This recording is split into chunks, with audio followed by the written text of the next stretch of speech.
নিমডাঙ্গা গ্রাম যেন সন্ধ্যা লাগলেই নিস্তব্ধতায় ভরে যায়। রাত 8টা নাগাদ গ্রামের মানুষগুলো তাদের ছোট থেকে বড় সকল দোকানগুলো বন্ধ করে বাড়িতে গিয়ে ঘুমিয়ে পড়ে। এই গ্রামকে ঘিরে আজকের ঘটনাটি। বাদলা রাতের ভাতের হোটেল। রাত আনুমানিক 8:20 প্রতিদিনের ন্যায় আজও গ্রামটি নিস্তব্ধ হয়ে পড়েছে। সন্ধ্যা থেকে আকাশটা ভারী মেঘে ছেয়ে আছে, বৃষ্টিও পড়ছে মুষলধারে। এমন এক রাতে লখাই তার ট্রলি ট্র্যাকে করে একটি বেওয়ারিশ লাশ নিয়ে যাচ্ছে, লাশটির দাহ করতে। গত 6 দিন ধরে লাশটি সরকারি হাসপাতালে পড়েছিল, কেউ আসেন, লাশটির খবরও কেউ নেয়নি। হাসপাতাল থেকে বলেছে লাশ চেনার উপায় নেই। লাশের গায়ে খুব একটা মাংস ছিল না, ছিল শুধু হাড় আর রক্তমাখা কিছু পচে যাওয়া মাংস। শেষমেশ হাসপাতাল থেকে লাশটি রিলিজ করেছেন এবং লখাইকে এই লাশের দায়িত্ব দিয়েছেন। তবে লখাই একা নয়, তার সঙ্গে আছেন ফটিক, হাসপাতালের ঝাড়ুদার। রোগা লিকলিকি চেহারা, মুখের হাড়গুলো যেন আধা ইঞ্চি বেরিয়ে এসেছে সামনের দিকে। শরীরে তার মাংস না থাকলেও মনে সাহস আছে বটে। ওস্তাদ ঘুমাইতেছো? মালটা একবার দাও দেখি, এক ঢোক খেয়ে নি। দিনরাত তো হাসপাতালের মধ্যেই থাকিস, রাত জাগতে হয় না বললেই চলে। তা তোর আবার এসব স্বভাব হলো কবে থেকে শুনি? সে কি আর এমনি এমনি হয়েছে ওস্তাদ, যা দামি মাল কিনলা দেখাই তো গলা সুইকা গেল। লখাই তার হাতটা পিছনে দিলেন, বোতলটি বের করে ধরিয়ে দিলেন ফটিকের হাতে।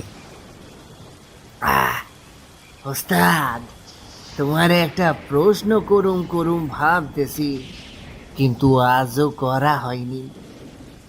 হ্যাঁ, তা বল না, ভয়ের কি আছে?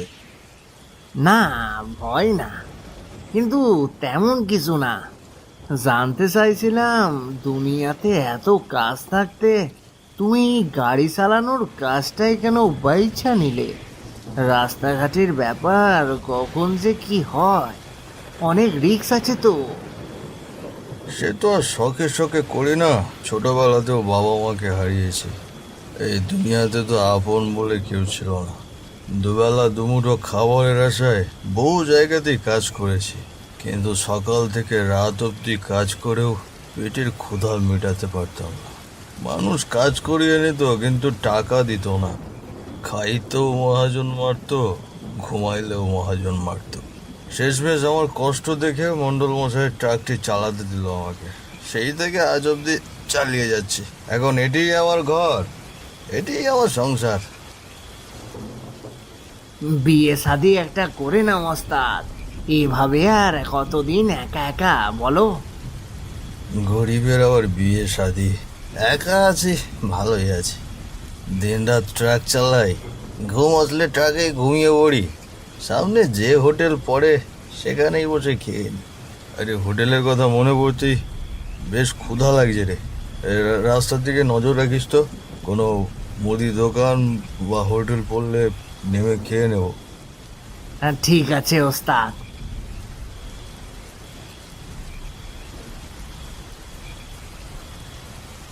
বৃষ্টির মধ্যে ট্রাকটি চলেছে নির্জন পথ ধরে। গন্তব্য একটি শ্মশানঘাট। এখানে বৃষ্টি ঝরছে অনবরত। বৃষ্টির মধ্যে লাশটি যেন সেখানেই থমকে আছে। জলে টপ টপ ফোঁটা পড়ছে লাশ মোড়ানো সেই চাটাইয়ের উপর। চারিদিকে ঘুটঘুটে অন্ধকার। দূর থেকে ভেসে আসছে শেয়ালের ডাক। এই যেন শেয়ালের ডাক না, মৃতদের আর্তনাদ, গভীর রাতের ভয়। এমন সময়ে তারা লক্ষ্য করল ওই দূরে টিম টিম করে একটি আলো জ্বলছে। গাড়ির হেডলাইটের হালকা আলোতে বোঝা যাচ্ছে এটি একটি দোকান। গাড়ির গতি থেমে গেল। ধীরু ধীরু ভাবে এগিয়ে আসছে সেই টিমটিমে লাইটের কাছে। বৃষ্টি একটু থেমে গেল। আকাশে ভারী মাত্রায় বিদ্যুৎ চমকাচ্ছে। বিদ্যুতের আলোতে স্পষ্ট দেখা গেল একটি হোটেল। ভাঙা একটি পুরনো সাইনবোর্ড, লেখা আছে হারানের ভাতের হোটেল। এই রাতে এরকম একটি ধূসর গ্রামে ভাতের হোটেল পাবো ভাবিনি কখনো। চল ক্ষুধা মিটিয়ে নি। তারা দুজনেই ট্রাকটি রাস্তার একপাশে ভিড়িয়ে চলল হারানের ভাতের হোটেল। হোটেলের কাছে এসেই দেখলো হোটেলে কেউ নেই। হোটেলের ভেতরে টিমটিমে একটি আলো জ্বলছে। ও দাদা, হোটেলে কেউ আছেন? অনেক দূর থেকে এসেছি দাদা। লখাইয়ের কথার কোনো উত্তর এলো না। লখাই ঘাড় ঘুরিয়ে তাকিয়ে দেখল বট গাছের নিচে একজন বৃদ্ধ বসে মনের সুখে হুঁকো টানছে। পরনে তার ছেঁড়া ধুতি, ঘরে একখানা গামছা, চুলগুলো এলোমেলো। বৃদ্ধ মুখ থেকে হুঁকোটি নামিয়ে জবাব দিলেন,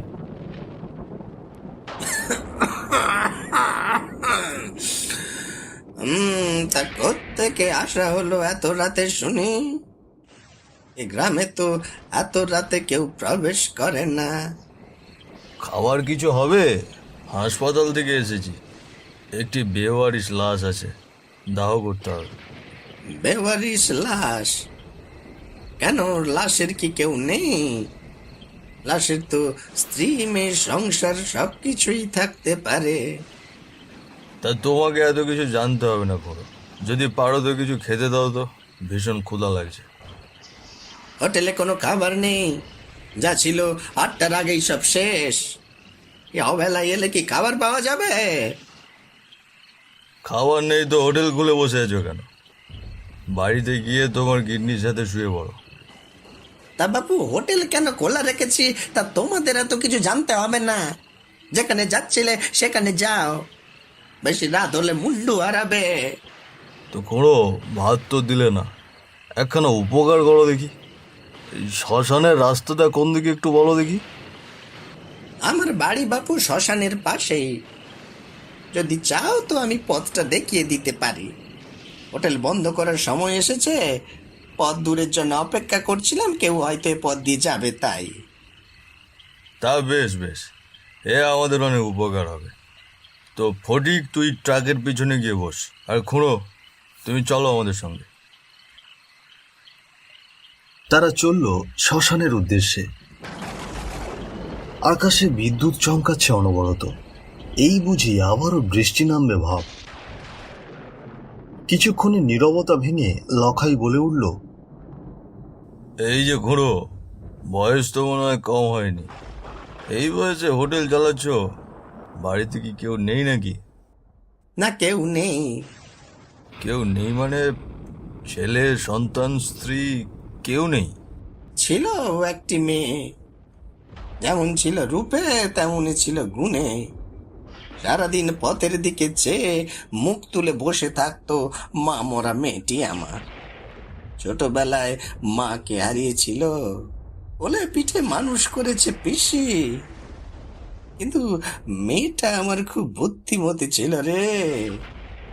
সারাদিন বাড়ির কাজ করত, বাপের সেবা করত, আর সন্ধ্যা লাগলে বইয়ের উপর মুখ বুজে পড়ে থাকতো। কলেজে প্রথম হয়েছিল মেয়েটা। অনেক বড় ঘর থেকে সম্বন্ধ এসেছিল মেয়েটার জন্য। ছেলে নাকি আমেরিকা না কোথায় থাকে, কিন্তু তার হলো না। কেন গো খুঁড়ো, শেষমেশ কি হলো? সে এক করুণ ঘটনা বাপ, করুণ ঘটনা। যাক, এসব মনে করে আর কষ্ট পেতে চাই না। আমার ভাগ্যটা খুব নিষ্ঠুর রে, খুব নিষ্ঠুর। হ্যাঁ, মানুষের কত কষ্ট খুঁড়ো এই দুনিয়াতে, কে আছে বলো কষ্ট ছাড়া? আর কিছুক্ষণ পরেই কিন্তু শ্মশান আসবে। এই শ্মশানে সচরাচর রাতের বেলা কিন্তু কেউ আসে না।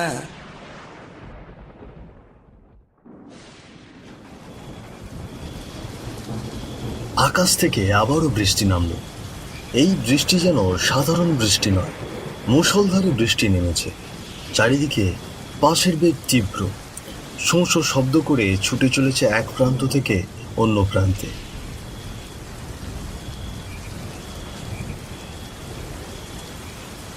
খানিকক্ষণ বাদে তারা পৌঁছে গেল শ্মশানে। কিন্তু কি আশ্চর্য, শ্মশানে আগে থেকে একটি চিতা জ্বলছে। বৃষ্টির মধ্যেও দাউ দাউ করে জ্বলছে আগুন। তারা একদম শ্মশানের সামনে এসে ট্রাকটি দাঁড় করালো।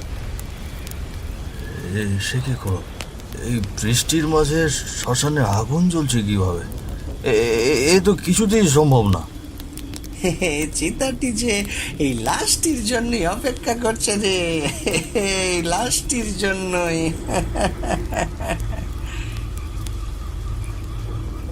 মজা করো না তো খুড়ো, আগুন যেহেতু জ্বলছে, এই আগুনের মাঝে লাশটাকে ফেলে দিয়ে চলে আসি। চলো, তুমি একটু সাহায্য করো দেখি। ঠিক আছে ঠিক আছে। এমন সময় তারা গাড়ির পিছনে গিয়ে যা দেখলো তা দেখার জন্য তারা একদমই প্রস্তুত ছিল না। দেখলো ফটিকের রক্তাক্ত লাশ পূর্বের লাশটির পাশে পড়ে আছে।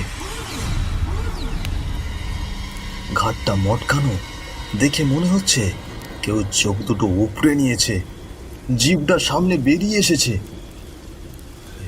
কি খুড়ো, আমি কি দেখছি? এসব কি হচ্ছে খুড়ো? কত কি হচ্ছে আর কত কি হবে তা যে উপরওয়ালা জানেন। কি হচ্ছে এসব? খুড়ো খুড়ো, চলো জলদি এখান থেকে পালাই, এখানে আর থাকা ঠিক হবে না। না না, লাশটি এভাবে ফেরত নিয়ে যাওয়া ঠিক হবে না। লাশটি থেকে যে দুর্গন্ধ ছড়াচ্ছে। তো চলো লাশটা নামিয়ে জলদি জলদি চিতায় ফেলি। তারা দুজন লাশটির দুপাশে ধরে গাড়ি থেকে নামালেন। আর এদিকে মুষলধারে বৃষ্টি হচ্ছে। এই বৃষ্টির মধ্যেই জ্বলছে চিতা। তারা লাশটাকে নিয়ে চিতায় শুইয়ে দিলেন। চিতা জ্বলছে পটপট শব্দ করে। শুনে যেন মনে হচ্ছে হাড়গুলো খুব সহজেই জ্বলে পুড়ে ছাই হচ্ছে। লখাই লক্ষ্য করল লাশটি উঠে বসেছে। লাশটি তার দিকে তাকিয়ে অনবরত হেসে যাচ্ছে।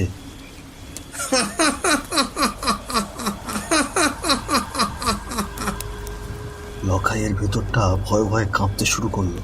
লখাই ঘাটটি ঘুরিয়ে হারানকে কিছু বলতে যাবে, এমন সময় লখাই লক্ষ্য করলো হারান তার পাশে নেই। খুড়ো, তুমি কি আমার সঙ্গে মজা করছো? সামনে এসো বলছি। খুড়ো, সামনে এসো। লখাইয়ের এমন কথা শুনে চিতায় জ্বলতে থাকা লাশটি পাগলের মতো হাসতে শুরু করলো। বিদ্যুতের আলোয় লখাই ভালো করে লক্ষ্য করে যা দেখলো তা দেখার পর তার ভেতরটা যেন শুকিয়ে গেল। চিতায় জ্বলতে থাকা সেই লাশটি আর অন্য কারো নয়, এটা হারান খুড়োর লাশ। রক্তাক্ত চেহারা, মুখে এক পাগলের হাসি, ঘাড় যেন ডান পাশে মটকানো। দৃশ্যটি দেখে লখাই কি করবে বুঝে উঠতে পারছিল না। সে ঠায় দাঁড়িয়ে রইল, হাত পা থরথর করে কাঁপছে। শেয়ালগুলো হুক্কা হুয়া করে ডেকে উঠল। লাশটি গড়িয়ে গড়িয়ে নেমে এলো নিচে। এরপর বিকট এক হাসি দিয়ে বলে উঠল,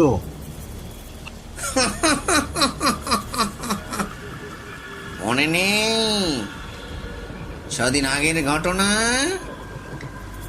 তাহলে শোন। হারান খুড়ো ছিলেন একজন ভ্যান চালক। বয়স অনেক হয়েছে, শরীরের ভারে তার ভ্যান চালাতে ভীষণ কষ্ট। একদিন তার মেয়ে মায়া হারানকে বলল, বাবা, এই বৃদ্ধ বয়সে তুমি এত কষ্ট করো, এটা আমি সহ্য করতে পারি না। টিউশন পড়িয়ে 40,000 টাকা জমিয়েছি। তেঁতুলতলার নিচে আমাদের যে জমি আছে সেখানে তুমি একটি ভাতের হোটেল খোলো বাবা। আমি বাড়ি থেকে রান্না করে দেবো, তুমি নিয়ে গিয়ে বিক্রি করবে। আরে এ তো তুই বেশ বুদ্ধি দিয়েছিস মা। আর তোর হাতের রান্না যে একবার খাবে সে জীবনেও আর কখনো সেই রান্না ভুলতে পারবে না। এইভাবেই তারা শুরু করলো হারানের ভাতের হোটেল। ধীরে ধীরে মুখরিত হয়ে গেল তাদের হোটেলটি। দূর দূরান্ত থেকে মানুষ এসে খেয়ে যেত হারানের হোটেলে। দেখতে দেখতে কেটে গেল 2 বছর। হারান এখন অনেক সচ্ছল। তার মেয়ে কলেজে প্রথম স্থান অধিকার করেছে। অনেক বড় বড় ঘর থেকে সম্বন্ধ এলো হারানের মেয়ের জন্য। বিয়ের দিন ঘনিয়ে এলো। হারান তার অতীতের ভ্যান গাড়িটি নিয়ে শহরে গিয়েছিল মেয়ের বিয়ের বাজার করতে। তার একটাই ইচ্ছে, সে নিজে হাতে মেয়ের বিয়ের বাজার করবে এবং ঘাম ঝরিয়ে বাজারগুলো এনে ধুমধাম করে মেয়ের বিয়ে দিয়ে বিদায় জানাবে। বিকেল আনুমানিক 5:30। হারান ভ্যান ভর্তি করে সওদা নিয়ে বাড়ি ফিরছিল। এমন সময় মাতাল হয়ে গাড়ি চালাচ্ছিলেন লখাই। গাড়িটি হারানের ভ্যানের পিছনে এসে জোরে জোরে হর্ন দিচ্ছিল। হারান বৃদ্ধ মানুষ, দ্রুত ভ্যান চালাতে পারছিল না। রাস্তার একপাশে যেতে তার সময় লাগছিল, কিন্তু লখাই রাগান্বিত হয়ে ভ্যানটিকে ধাক্কা মেরে চলে গেল।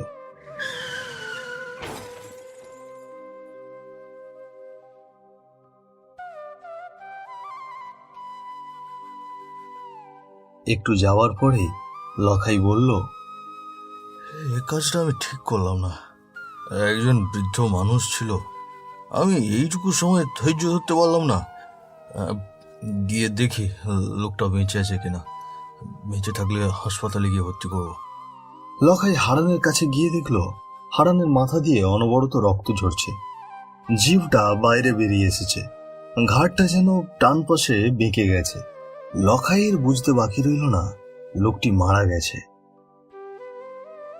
এখানে এইভাবে লাশটা ফেলে রাখলে কোনো বিপদ আসতে পারে। যাই, লাশটাকে জঙ্গলে ফেলে দিয়ে আসি, শেয়াল কুকুরে খেয়ে নেবে। গ্রামের মানুষজন জঙ্গলের মধ্যে আমার লাশ পায়। এরপর পুলিশ এসে লাশটিকে বেওয়ারিশ ঘোষণা করলো, আর তুই সেই আমার লাশটি নিয়ে এসেছিস শ্মশানে। কি দোষ করেছিলাম আমি?